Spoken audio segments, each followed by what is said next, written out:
কাছে এসেছি নাকি আল্লাহর শক্তির কাছে এসেছি? কার কাছে এসেছি? আমাদের এই সমস্ত ব্যবস্থাপনার যিনি সহযোগিতা করেছেন সেটা কি দুনিয়ার কোন শক্তি নাকি আল্লাহর শক্তি?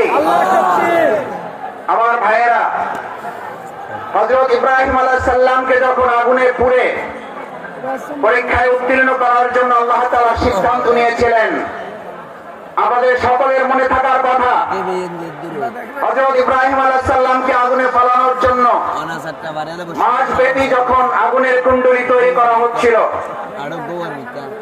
সমস্ত মানুষ শুধু নয়, ফেরেশতাকুল, সমস্ত পশু প্রাণী আল্লাহর দরবারে আহ্বান করেছিলেন, দোয়া করেছিলেন, আল্লাহ এই বিরাট পরীক্ষা থেকে, নির্যাতন, নির্মমতা থেকে হযরত ইব্রাহিম আলাইহিস সালাম আপনার প্রিয় বন্ধু খলিলুল্লাহকে আপনি হেফাজত করুন।